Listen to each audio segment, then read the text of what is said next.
धर्म का धंधा था, हर कोई उसमें अंधा था। जब आँख खुली हमारी तो पता चला आधा देश भूखा और आधा देश नंगा था। आज हम चर्चा करने वाले हैं इस स्पेशल वीडियो में, जहां हम बात करेंगे ख्वाजा मोइनुद्दीन चिश्ती के बारे में। अभी आपको पता होगा कि अजमेर की धरती पर क्या हो रहा है। आपको पता होगा संभल की मस्जिद, आपको पता होगा जामा की मस्जिद। आखिर ये हो क्या रहा है भारत में? हर जगह भारत को होदा क्यों जा रहा है? अभी आपको पता होगा अजमेर की धरती पर क्या चल रहा है। देखिए, जानकारी के लिए आपको बता दूं कि हिंदू सेना के प्रमुख विष्णु गुप्ता, उसने कोर्ट में एक याचिका दर्ज किया है। उसका ये कहना है कि जो अजमेर जो दरगाह है, उस दरगाह के नीचे एक शिव मंदिर है, यानी कि वहां पे शिव का मंदिर है। उसका उस याचिका में यही दावा है, ठीक है। और इस याचिका को कोर्ट ने एक्सेप्ट भी कर दिया है। 27 नवंबर को पहला नोटिस भी जारी कर दिया गया है दरगाह समिति के खिलाफ, और इसकी अगली सुनवाई 20 दिसंबर को होने वाला है। अब देखिए, कोर्ट भी कितनी फास्ट से काम कर रहा है, कितनी जल्दी एक्सेप्ट अप्रूवल दे दिया इसको, बिना कोई जांच पड़ताल किए हुए कि ये मुद्दा कैसे है। आज से 800 साल पहले की बात, जब कोई कोर्ट में ये कहता है, कोई कुछ भी दलील लेकर के आ जाता है, कोई कुछ भी याचिका दर्ज कर देता है और उसे एक्सेप्ट कर लेता है, आज से 800 साल पहले, बिना उस पर कोई जांच पड़ताल किए, और उसके खिलाफ नोटिस भी जारी कर देता है। समझिए, पहले आपको याद होगा कि निर्भया केस की हत्याकांड जब हुई थी, जब उसका गैंगरेप हुआ था 2012 में, सुप्रीम कोर्ट ने उसी फैसले को सुनाने में 8 साल का समय लिया था। जबकि दोषी कौन है ये पूरी तरह से स्पष्ट था कि उसमें 4 आरोपी थे जिसने निर्भया को चलते बस में गैंगरेप किया था। और उसी केस को सुप्रीम कोर्ट ने सुनाने में 8 साल का समय लिया। और 2020 में जब पूरी तरह से पूरा देश एक तरफ हो गया, पूरा देश आंदोलन में आ गया कि निर्भया की दोषियों को सजा मिलना चाहिए, तब मजबूरन जब हर तरफ से कोई चारा ना चला, तब अंत में सुप्रीम कोर्ट को हार मानना पड़ा और उन दोषियों को फांसी की सजा देनी पड़ी। जबकि यह स्पष्ट था कि वो 4 ही आरोपी है जो निर्भया के लिए दोषी है। मैं बात ये नहीं कह रहा हूं कि निर्भया की जो दोषियों को सजा दिया गया, ये उतना लंबा समय क्यों लाया गया। बिल्कुल ये सही था कि एक जटिल प्रक्रिया थी, एक सजाए मौत थी। तो इसमें पूरी प्रक्रियाओं को जब याचिका लगाया जाता था, जब राष्ट्रपति से दया की गुहार लगाई जाती तो उसमें हर बार टल जाते थे। तो मैं ये नहीं कहता हूँ, पर मैं कहना यह है कि सुप्रीम कोर्ट किसी में इतनी जल्दी और किसी में इतनी देरी क्यों? सुप्रीम कोर्ट के पास इन फैसलों के लिए समय क्यों नहीं है? क्यों जब विष्णु गुप्ता ने जब पहली बार याचिका दर्ज की, तो इसको पहले क्यों नहीं जांच पड़ताल की? आपने सीधे नोटिस जारी कर देते हैं। आज हम इस वीडियो के अंदर इन्हीं सब सवालों के जवाब को जानेंगे, तो वीडियो में आपको एंड तक बने रहना है, क्योंकि हम आपको अजमेर की धरती, जहाँ पे शिव मंदिर खोजा जा रहा है, ढूंढा जा रहा है, वहाँ की हम पूरी विवरण के बारे में बात करेंगे और बताएंगे कि आखिर क्या है पूरा मामला। देखिए, थोड़ा सा हम आपको इतिहास में लेकर के चलते हैं, थोड़ा सा हिस्ट्री में लेकर के चलते हैं, तभी आपको समझ में आएगा कि ये पूरा मामला क्या है। देखिए, मामला है अजमेर की धरती, जहाँ पे दरगाह है, वहाँ पे ख्वाजा मोइनुद्दीन चिश्ती, उसका ही दरगाह है, ठीक है। तो हम थोड़ा इतिहास में आपको लेकर के चलते हैं, ख्वाजा मोइनुद्दीन चिश्ती का हिस्ट्री और इतिहास। तो देखिए, ख्वाजा मोइनुद्दीन चिश्ती जो उसका जन्म हुआ वो 1143 ईस्वी में ईरान के सिस्तान में हुआ। कहाँ पे हुआ? ईरान एक देश है, ईरान के सिस्तान में हुआ। 1143 मतलब आज से लगभग 800 साल पहले, 850 साल पहले ईरान में उसका जन्म हुआ था। हारून उस्मान जो थे, हारून उस्मान उसका गुरु था। हारून उस्मान ख्वाजा मोइनुद्दीन चिश्ती को अपना शिष्य मानते, तो उसी के आधार पे, उसी के बातों के अकॉर्डिंग वो चलते थे। इन्हीं के आदेश पर 1192 में लाहौर से होते हुए भारत आए।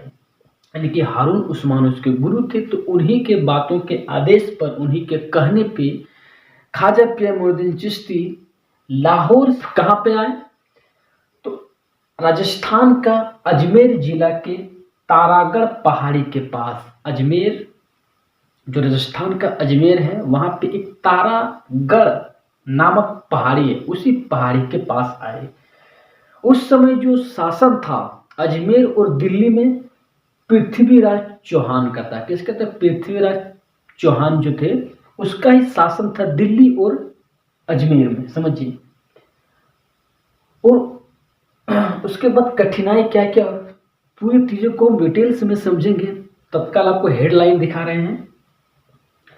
उसको परेशान किसके द्वारा किया गया, तो पृथ्वीराज चौहान का जो सेना थे वो परेशान किए। उसके बाद आपको पता होगा अजय पाल जोगी नामक एक मशहूर जादूगर था, उसके द्वारा भी परेशान किया गया। करामत क्या क्या थी, तो ऊँट न उठ पाना, आना सागर का कटोरे में भरना, जोगी से अब्दुल्लाह का बनना। ठीक है, समझिए। सबसे पहले समझते हैं कि जन्म कब हुआ, तो 1143 से। इसको ईरान में आप इतना समझ गए। उसका जो गुरु था वो कौन था? हारून उस्मान। ख्वाजा मोइनुद्दीन चिश्ती का जो गुरु था वो कौन था? हारून उस्मान। इन्हीं के आदेश पर 1192 में लाहौर से होते हुए भारत आए थे। ठीक है, हारून उस्मान जो थे उसी के आदेश पर 1192 में लाहौर से होते, अफगानिस्तान से लाहौर, और लाहौर से होते हुए दिल्ली होते हुए अजमेर आए थे। ठीक है, तो जगह कौन सा सेलेक्ट किया था, तो जगह जो सेलेक्ट किया था वो अपना स्थान जो बनाया था तो वो तारागढ़ पहाड़ी, एक पहाड़ी है अजमेर में तारागढ़ पहाड़ी, उसी जगह पे अपना जगह बनाया था। वहीं पे रह रहे थे अपने मुरीद के साथ। ठीक है, उसके जो भी साथी थे उसको मुरीद कहते थे, तो मुरीदों के साथ रहते थे वो। ठीक है, उस समय जो दिल्ली और अजमेर में दो जगह पे पृथ्वीराज चौहान का शासन था, दो जगहों पे। ठीक है, अब देखिए पृथ्वीराज चौहान का उस समय दो जगह पे शासन था, एक दिल्ली पे और एक अजमेर पे, जहाँ पे ख्वाजा पिया मोइनुद्दीन चिश्ती आए थे। समझिए, जब वो भारत आ रहे थे उस समय उनके कुछ मित्रों ने ये संदेश दिया। उस समय मोहम्मद गोरी और पृथ्वीराज चौहान के बीच जंग हो रहा था। 1191 में पहला तराइन का जंग हुआ मोहम्मद गोरी और पृथ्वीराज चौहान के बीच, जिसमें कि मोहम्मद गोरी को हार हो गया। जब हार हुई उसी समय ख्वाजा मोइनुद्दीन चिश्ती भारत आ रहे थे, तो कुछ लोगों ने यहाँ, उनके सहयोगी ने ये खबर दी कि मोहम्मद गोरी की हार हो चुकी है, इसीलिए आपको वहाँ पे जाना खतरा है। पर ख्वाजा मोइनुद्दीन चिश्ती इस बात की बिल्कुल भी फिक्र नहीं की, क्योंकि उनको यहाँ पे राज करना नहीं था।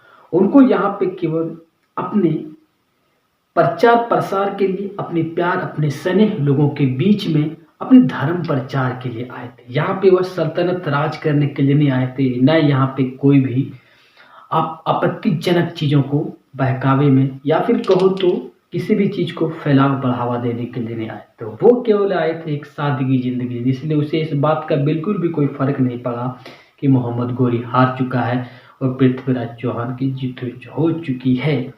लेकिन 1192 में फिर से मोहम्मद गोरी और पृथ्वीराज चौहान के बीच जंग होता है, जिसमें मोहम्मद गोरी को जीत होती है। पर हमें इनसे कोई मतलब नहीं है, हमें केवल फोकस करना है इस पे, ख्वाजा मोइनुद्दीन चिश्ती के बारे में, क्योंकि मोहम्मद गोरी और ख्वाजा मोइनुद्दीन चिश्ती से उतना कोई खास संबंध नहीं था। कुछ लोगों का ये कहना है कि ख्वाजा मोइनुद्दीन चिश्ती और मोहम्मद गोरी के बीच बहुत ही गहरा संबंध था, जिस वजह से जब वो दिल्ली और अजमेर को जीता तो इसमें ख्वाजा मोइनुद्दीन चिश्ती का बहुत बड़ा हाथ है। उसने उसको सहयोग किया था कि वहाँ पे मुस्लिम संगठन को पूरा तरह से जीते।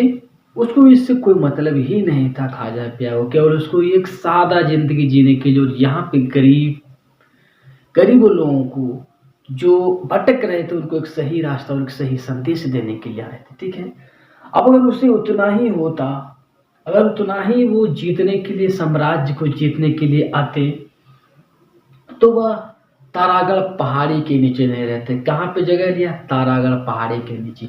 उस पहाड़ी के पास में ही एक जादूगर जिसका नाम था अजय पाल जोगी। जब वो यहाँ पे आ गए, सबसे पहले जब वो आए तो उसने देखिए समझिए क्या हुआ, वहाँ एक जगह था, उस जगह पे राजा की ऊँट बैठा करते थे। तो ख्वाजा मोइनुद्दीन चिश्ती ने उस जगह पे आके पहले बैठ गया, ठीक है। और बाद में राजा के सेना आते हैं और कहते हैं कि यहाँ हमारे ऊँट बैठते हैं, इसलिए आप यहाँ से उड़ जाइए। तो ख्वाजा मोइनुद्दीन चिश्ती बड़े प्यार से जवाब देते हैं कि इतनी बड़ी जगह है, आपके ऊँट तो कहीं भी बैठ सकते हैं। तो उसका सेना जो था, पृथ्वीराज चौहान का सेना, उनका कहना ये था कि हमारे ऊँट तो यहीं पे बैठेंगे। और इतना जब कहने लगे तो ख्वाजा मोइनुद्दीन चिश्ती ने कहा भैया ठीक है, हम लोग उठ जाते हैं, आज से यहाँ आपके ऊँट बैठेंगे। फिर आपको ये पता होगा कि आपने देखे होंगे अगर वीडियोज़ में, तो पता होगा कि वहाँ से ऊँट फिर उठ ना सका था। और एक करामत बात दे देता हूँ कि जब ख्वाजा मोइनुद्दीन चिश्ती ने जब एक सागर था जिसका नाम था आना सागर, तो वहाँ पे जाके उसने जब वहाँ से उठा दिया गया, जहाँ पे ऊँट का जगह था, वहाँ से जब उठ गए तो चले गए आना सागर का एक जगह था जहाँ पे चले गए, वहाँ पे बैठे।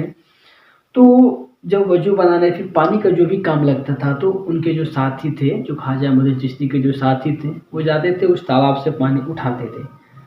पर एक दिन सेना ने देख लिया कि वो जो उसको फ़कीर कहा जाता था, वो लोग उसको फ़कीर कहते थे। देख लिया कि फ़कीर के जो साथी है, ख्वाजा मोइनुद्दीन चिश्ती के जो साथी है, वो उसको पानी आना सागर के पानी को उठा रहे हैं और उसे यूज कर रहे हैं। ये खबर पृथ्वीराज चौहान को जाती है और पृथ्वीराज चौहान जब ये खबर सुनते हैं तो कहते हैं कि तालाब पे पहरा लगा। तो फिर पहरा लगा दिया जाता। एक बार ख्वाजा मोइनुद्दीन चिश्ती अपने मुरीद को कहते हैं कि जाइए इसमें पानी ले आइए। तो कहते हैं, उनके साथी कहते हैं कि महाराज हम नहीं जा सकते हैं क्योंकि वहाँ राजा ने पहरा लगा दिया। हम शॉर्टकट में बता रहे हैं, उतने डिटेल से अगर आपको जानना है तो आप वीडियो देख सकते हैं। फिर ख्वाजा मोइनुद्दीन चिश्ती कहते हैं कि ये कटोरा ले जाओ और कह दो ए अल्लाह के हुक्म से इस कटोरे में समा जाओ। और फिर वो ये हुक्म देते हैं अपने साथी को, वो जाते हैं, वो कटोरे में पूरे पानी समा जाता है। ये एक रियल घटना है। मैं कोई भी यहाँ पे किसी धर्म का प्रचार फिर प्रसार करने वाला नहीं हूँ, करने नहीं आया, बिल्कुल मैं एक रियल घटना ही बता रहा हूँ उस समय का, ठीक है। तो जो ये सब सारी करामतें हुई तो पृथ्वीराज चौहान को बहुत ज़्यादा ये लगने लगा कि अरे अब तो ये पूरा यहाँ पे इस्लाम को फैलावा कर देगा, यहाँ तो हमें रहने नहीं देगा, बहुत मजबूर कर दिया। फिर उसने अजयपाल एक जादूगर को तलाश किया। तो उसको समझ में आया कि अजयपाल जोगी नामक एक जादूगर है जो कि बहुत मशहूर है और वो सारे से कंट्रोल कर सकते हैं। अजयपाल जोगी ने बहुत तरह की कोशिश की कि उसे हरा दे, उसे ये कर दे, उसे परेशान करने की कोशिश किया, लेकिन उसे हरा नहीं सके।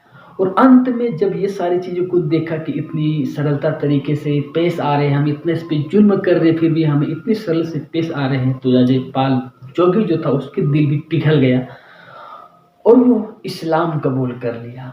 और फिर ख्वाजा पिया ने उसका नाम दिया अब्दुल्ला, यानी कि वो क्या बन गए, अब्दुल्ला।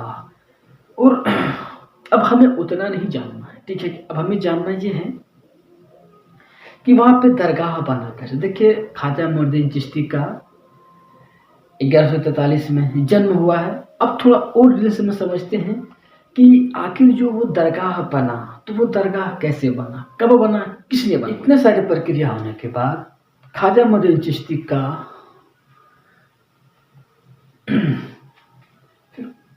ख्वाजा मोइनुद्दीन चिश्ती इस दुनिया को 1236 ईस्वी से रुखसत हो जाते हैं, अलविदा कह देते हैं 1236 ईस्वी को, यानी कि 1143 में उसका जन्म होता है और 1236 ईस्वी को दुनिया से रुखसत हो जाते हैं, ठीक है।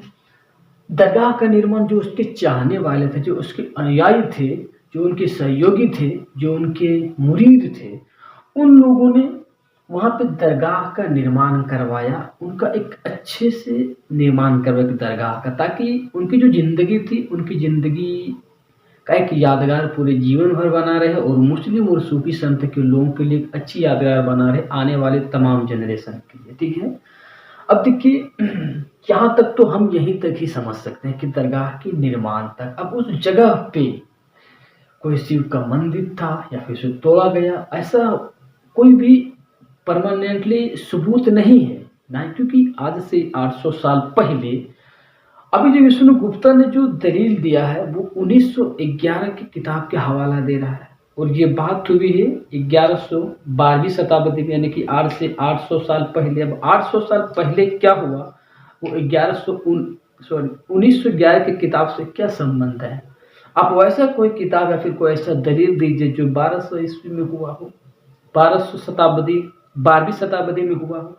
लेकिन 12वीं शताब्दी की बात को आप तुलना कर रहे हैं 19वीं शताब्दी की किताब से अभी की जन्म, तो कहाँ से आपको पुख्ता प्रमाण मिलेगा भैया? समझिए। अब देखिए, हम उतना कुछ नहीं करते, हम सिंपल से बात करते हैं। एक्ट 1991 में एक एक्ट आया जिसका नाम था प्लेसेस ऑफ वर्शिप। यहाँ तक हमने खत्म कर दिया, यहाँ से हमको कोई मतलब नहीं, यहाँ तक हम जानते भी नहीं कि यहाँ पे क्या हुआ, दरगाह कब बना, कैसे बना, किसने बनवाया। चलिए, यहाँ पे दरगाह तो बना कि उनके चाहने वाले अनुयायी ने बनाया। फिर मुगल आते गए, मुगल बादशाह आते गए और फिर उसने उस जो दरगाह था उसका अच्छे से निर्माण करवाया, भव्य निर्माण कराया। शाहजहाँ ने उस दरगाह के अंदर एक संगमरमर की मस्जिद भी बनवाई और मुगल आते गए, औरंगजेब आए, शाहजहाँ आए, तरह तरह के मुगल सम्राट आते गए और फिर उस दरगाह को अच्छे से, क्योंकि वो लोग वहाँ थे तो उसको अच्छे से निर्माण करवाया। ठीक है, हम उस चीज़ को नहीं समझते हैं। पर 1991 में एक एक्ट आया जिसका नाम था प्लेसेस ऑफ वर्शिप। ये प्लेसेस ऑफ वर्शिप क्या होता है समझते हैं। देखिए, 1991 में संसद में एक बैठक हुई, उस बैठक में ये बिल पारित हुआ कि 15 अगस्त 1947 के बाद जितने भी धर्म स्थल है उस धर्म स्थल को ना तो नाम बदला जाएगा, ना तो उसके धर्म के आधार पर उसे तोड़ा फोड़ा जाएगा, जो जैसा है वैसा ही रहेगा। ये 1991 में एक बिल पास हुआ। 1991 में केवल नहीं, 1991 में ये पास हुआ कि 15 अगस्त 1947 में जो जैसा है वैसा ही रहेगा, उसे किसी भी आधार पर बदला नहीं जाएगा। धर्म के नाम पर चाहे मंदिर हो चाहे मस्जिद हो, जो भी धर्म स्थल है उसे आप नहीं तोड़ सकते हैं, ना फोड़ सकते हैं, ना उससे बदल सकते हैं। ये था। ये कब हुआ था? 1991 में। और लागू कब से हुआ? लागू हो गया आपका 15 अगस्त 1947 से। यानी कि 15 अगस्त 1947 के बाद जितने भी मंदिर, मस्जिद या फिर धर्म के स्थल जो है उस पर किसी भी तरह की कोई भी कोर्ट में याचिका दर्ज नहीं होगा, ना इस पर कोई भी एक्सेप्टेबल होगा, ना इसे हम मानेंगे। ठीक है, 15 अगस्त 1947 के बाद जितने भी, ये कौन लाया? ये एक्ट 1991 में एक एक्ट आया, उसका नाम था प्लेसेस ऑफ वर्शिप। ये सांसद में बिल पास हुआ है। सांसद में, सांसदों ने ये बताया ताकि धर्म में किसी भी तरह की कोई भी आपत्ति ना हो, किसी तरह की कोई वाद विवाद ना हो, इसीलिए। लेकिन जो राम मंदिर था, राम मंदिर का 15 अगस्त 1947 से पहले मामला था, तो ये मामला इस एक्ट के तहत नहीं आता था, इसीलिए इसे इस बिल के इस एक्ट के बाहर रखा गया था। उसके बाद जितने भी तरह के एक्ट, जितने भी तरह के मामला आने वाले हैं कोर्ट में, वो इस एक्ट के अंतर्गत आएंगे। इसीलिए अब हम ये सवाल कर रहे हैं, ठीक है, जब ये मामला आ गया प्लेसेस ऑफ वर्शिप का, तो फिर आप ये दावा जो विष्णु गुप्ता ने किया है, कोर्ट ने इसे स्वीकृति कैसे दे दी, कैसे एक्सेप्ट कर लिया?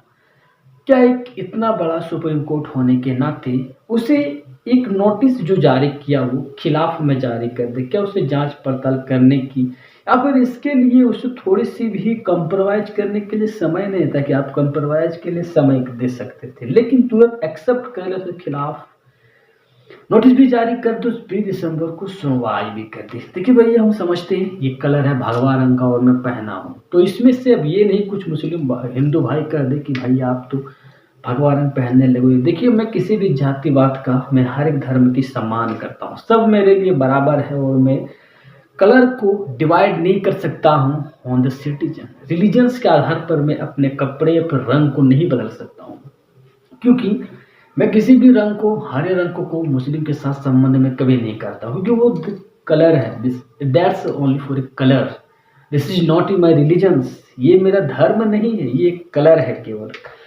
अगर हम कलर को धर्म में भी बांट दें तो फिर सबका हिस्सा में कलर आ जाएगा, लेकिन इसीलिए मैं ये कलर पहना हूँ कि मुझे ये पसंद है, मुझे पसंद है तो पसंद है। अब मुझे पसंद बहुत है, लेकिन मैं ये धर्म को, बाबा के ठेकेदारों को देख करके मैं इसको ना पहनूं, बहुत अच्छा लगता है पहनने में तो पहना हूँ। जब पठान मूवी आई थी, दीपिका पादुकोण ने जब भगवा इसी कलर की कपड़े को पहन के डांस किया था, तो कुछ भक्तों ने इतना बायकॉट किया कि वो फिल्म हिट हो गई। अब देखिए, फिल्म, बॉलीवुड, ये सब दुनियादारी में भी भगवा रंग का उसका भी इतना चर्चा विरोध, तो विरोधियों की कमी नहीं इस देश में कि आपको किस तरह से कहाँ पहुंचा देगा। वो फिल्म को हिट करवाने का पूरा जो क्रेडिट जाता है वो भक्तों को जाता है, क्योंकि उसने उस फिल्म को इतना बायकॉट किया, जितना बायकॉट किया इतना वो फिल्म हिट हो गया। वो पठान मूवी आपको देखा होगा, तो आपने देखा होगा तो पता होगा, बेशरम रंग कहाँ देखा है दुनिया वालों ने। ठीक, तो हम बात करें प्लेसेस ऑफ वारसी। 1991 में एक एक्ट है, इसका नाम था प्लेसेस ऑफ वारसी। इस एक्ट का मतलब ये था, इस एक्ट को लाने का, कि 15 अगस्त 1947 के बाद से जितने भी तरह के कोर्ट में मामले पड़े हो 1947 के बाद, उसे हम निरस्त कर देते हैं। यानी कि अब उसका कोई मतलब नहीं रहता है, कोई मस्जिद हो कोई मंदिर हो, आप उसे ना तो बदल सकते हैं, ना तो तोड़ सकते हैं, ना तो उसकी सर्वे कर सकते, कुछ भी नहीं, जो जैसा है वैसा ही रहेगा। 15 अगस्त 1947 के बाद का ये बात था। लेकिन अब देखिए आज 2024 हो चुका है, तो कभी संभल, तो कभी जामा की मस्जिद, तो कभी अजमेर की धरती, ये खोद क्यों रही, क्या रीजन है? देखिए, खोदना इसका मकसद नहीं है, इसका मकसद है केवल लोगों के बीच में एक नफरत का बीज बोने का। इनका मकसद है केवल नफरती बाजार में नफरत फैलाने का। इसका मकसद है केवल कि लोग गुमराह हो करके एक दूसरे से इस तरह मतभेद बना दे कि ये, आपने अगर वीडियोज में देखे होंगे तो पता होगा, डेमोक्रेसी। हम उसके बारे में बाद में चर्चा करेंगे, हम केवल बस बात कर रहे हैं अभी के बारे में। समझिए थोड़ा, देखिए अब भैया प्लेसेस ऑफ वर्शिप अगर आ चुका है, तो ना ही तो आप किसी मंदिर, ना किसी मस्जिद, ना किसी को भी ये दावा कर सकते हैं कि वहाँ पे कुछ है, लेकिन इसे ढूंढना है वहीं पे, उसे वहीं पे ढूंढना है कि मंदिर कहाँ है, मस्जिद कहाँ है। समझ गए ना भैया? तो ये अगर इसको इतना ही चिंता है, तो मैं थोड़े से आपको और इतिहास में लेके चलता हूँ, जहाँ पे आपको दिखाएंगे कि मंदिरों के बारे में। ठीक है, थोड़ा सा इतिहास में चलते हैं, ये इतिहास में जाना ही पड़ेगा। भारत का सबसे पुराना मंदिर जो लगभग बिहार में 108 ईस्वी, मतलब कि आज से लगभग 2000 वर्ष पहले मुंडेश्वरी मंदिर है, जो कि बिहार में स्थित है। उसके बाद एक मंदिर है महाबलीपुरम मंदिर, जो कि 7वीं 8वीं शताब्दी में लगभग आज से 1200 या 1300 साल पहले तमिलनाडु में बना था। अब मैं ये क्यों बता रहा हूँ, मैं मंदिरों की बनने की बारे में जानकारी क्यों दे रहा हूँ? देखो, मैं ऐसा इसलिए दे रहा हूँ क्योंकि मुझे किसी भी जाति और किसी भी धर्म से ये नहीं है कि मैं आपके बारे में भी इंफॉर्मेशन नहीं दूँ, मैं आपके बारे में भी जानकारी दूंगा। लेकिन जो सबसे पुराना मंदिर है भारत में, वो मुंडेश्वरी मंदिर है, जो कि 108 ईस्वी पहले बिहार में बना था। भैया बहुत मायने रखता है 108 ईस्वी पहले, क्योंकि वो मंदिर आज भी वहाँ पे स्थित है, वहाँ पे लोग पूजा भी करते हैं। अरे कहने का मतलब ये है कि इतनी पुरानी मंदिर है। अब जब दुनिया में पहली बार आदम अलैहिस्सलाम आए थे धरती पर मुस्लिम समुदाय के, तो आज से लगभग 1 लाख या 2 लाख ईयर्स पहले आए थे, है कि नहीं? कहो तो इसकी तो कुछ पता भी नहीं था, तब भी आए थे।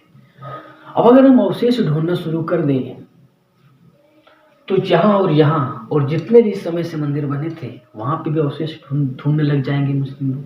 वहाँ भी कहेंगे कि यहाँ पे भी तो आए थे 2 लाख, 1 लाख 2 लाख साल पहले, तो हम तो वहाँ पे भी अवशेष ढूंढेंगे, जितने भी मंदिर है वहाँ पे भी ढूंढेंगे। फिर ढूंढने का तो किसी भी जगह ढूंढा जा सकता है, पर ये ढूंढने का केवल बहाना है कि हम ढूंढेंगे। वो नहीं भैया, अगर आपको मरम्मत ही करना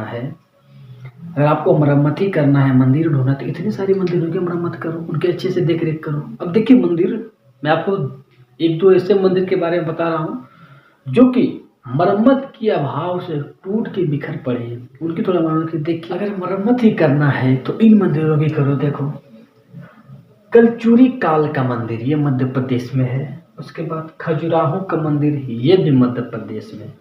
मरम्मत के अभाव की वजह से बिखर पड़ रहे हैं, इनकी अवशेष टूट रहे हैं, इनके गिर रहे हैं, इनकी ईंटें, इनकी दीवारें, इनकी छतें। जहाँ पे आप इसकी मरम्मत कीजिए, इन मंदिरों की मरम्मत कीजिए जो ऑलरेडी पहले से वहाँ पे है, जो दिख रहा है, जो स्टेज है, उसकी मरम्मत कीजिए, उसकी संभाल कीजिए। लेकिन आप वहाँ ढूंढ रहे हैं जब कुछ भी नहीं। 800 साल पहले क्या हुआ, नहीं हुआ, पूर्वजों ने क्या किया, पूर्वज ने क्या देखा था, नहीं देखा था, आप उस जगह को जो वहाँ पे किसी वहाँ पे केवल मुस्लिम समुदाय के लोग नहीं जाते हैं, वहाँ हिंदू लोग भी जाते हैं। हिंदू लोग भी अपनी मान्यताओं को रखते हैं, उनका भी कुछ सपने इच्छा को लेकर के जाते हैं, वहाँ पे उसका इच्छा पूरा होने के बाद फिर वो दोबारा उस जगह पे जाते भी हैं। तो भैया वो केवल एक समुदाय के लोग नहीं हैं, वहाँ पे तरह तरह सभी समुदाय के लोग जाते हैं। वो केवल सार्वजनिक स्थल बन चुका है, वहाँ पे सभी धर्म के लोग आते हैं, विदेश से लोग आते हैं। तो आप उसे एक अच्छे समझिए तो इंडिया की समझिए तो एक अजूबों में से जो टूरिज्म है, places, India gate, Taj Mahal, Qutub Minar, उसी तरह एक अजमेर का भी एक आपका इंडिया का एक हिस्सा है कि वो समझिए आपका इंडिया का हिस्सा है। तो आप उस चीज़ को खुदवाने के पीछे लगे, क्या मिल जाएगा इस चीज़ को खुदवा के? कुछ नहीं मिलने वाला है, केवल विवाद को छोड़ के इस राजनीतिक की चुंगलों से बाहर आना होगा हमें। अगर आपको ढूंढना ही है तो इन सब में ढूंढो ना, इन सबको थोड़ा अच्छे से संभाल कीजिए। जो कलचुरी काल का मंदिर मध्य प्रदेश में है भैया, खजुराहो का मंदिर जो कि मध्य प्रदेश, ऐसे कई तरह के मंदिर है जो टूटी फूटी, उसकी थोड़ा मरम्मत कीजिए अच्छे से। नहीं, लेकिन एक बात बता देता हूँ, जिस तरह ये नफरत के बाजार घोल रहे हैं लोगों के बीच में, आने वाले समय में जनता इस तो जवाब देगी, क्योंकि आज भी हिंदू भाई का दूध हमारे घर में आता है, हमारे घर में खीर बनती है, हम बड़े प्यार से खाते हैं, हमारे घर सेवइयाँ बनती हैं, उनके घर जाते हैं खाते हैं। लेकिन हमको क्या पता राजनीति क्या है? लोग 800 साल पहले हवाला देकर के खोज रहे, वहाँ पे दंगई करवा रहे हैं, भैया क्या मिलेगा? हम अपने गांव घर में, हम अपने शहरों में, अपने कस्बों में, यहाँ पे सब मिल के रहते हैं, लेकिन किसी की मंशा नहीं होती कि ये मिलत रहेगी, क्योंकि अगर ये मिलत रहेगी तो देश अच्छी शिक्षा के हिसाब से जाएगा। लोग सवाल करेंगे, लोग सवाल पूछेंगे, और यही तो नहीं चाहती है नफरत की घोल। कोई ऐसा मुद्दा हमेशा देश में रहना चाहिए जैसे हिंदू और मुस्लिम के बीच में एक नफरत पैदा होना चाहिए। हिंदू और मुस्लिम के बीच में कभी भी आपसी मेल मत होने दो, वरना हमारी पार्टी कमजोर हो जाएगी। इसीलिए कोई ऐसा देश में चैनलों पर ऐसा एक मुद्दा चलाना चाहिए, ऐसा मुद्दा चलना चाहिए जिससे हिंदू और मुस्लिम के बीच में हमेशा एक नफरत का बाजार बोता रहे। कि मंदिर बांटा मस्जिद बांटा बांट दिया इंसान को, कि मंदिर बांटा मस्जिद बांटा बांट दिया इंसान को, हाथ जोड़ के विनती है मत बांटो इंसान को, मत बांटो इंसान को। दोस्तों आज का मेरा जो मेरा टॉपिक था वो केवल था ख्वाजा मदन चिश्ती जो कि भी दरगाह में चल रहा है। बहुत तरह के वहाँ पे विवाद अभी पड़े हुए हैं, अभी संभल के मस्जिद, अभी जामा के मस्जिद, तो कभी दरगाह है, क्या है ये सब। तो मुझे लगा कि इस टेबल पे थोड़ा सा बात करना चाहिए। मुझे तो उतना तो जानकारी मैं रिसर्च नहीं कर पाया, लेकिन जहाँ तक मुझे जानकारी था मैं आपके साथ शेयर किया। और आपका राय इस वीडियो में और फिर इस हो रहे मामले में आपका क्या राय है, कमेंट बॉक्स में आप जरूर बताइएगा। और फिर आप अपने अच्छे विचार को जरूर शेयर कीजिएगा, ताकि हमारे देश में ऐसा कोई भी मामला या फिर विवाद ना हो। और हम ऐसे कन्वर्सेशन के मामले बिल्कुल भी पढ़ने वाले नहीं हैं, हम देश को एक अच्छे राह पे लेके जाएंगे। और अगर आपको वीडियो अच्छे लगे तो वीडियो को लाइक कर दीजिएगा। हमारा चैनल रिसर्च सेंटर पर नए हैं तो हमारे चैनल को सब्सक्राइब जरूर कीजिएगा। और अगली वीडियो आपको किस तरह के चाहिए हमें कमेंट बॉक्स में बता दीजिएगा, ताकि हम आपके लिए ऐसे ही वीडियो लाते रहेंगे।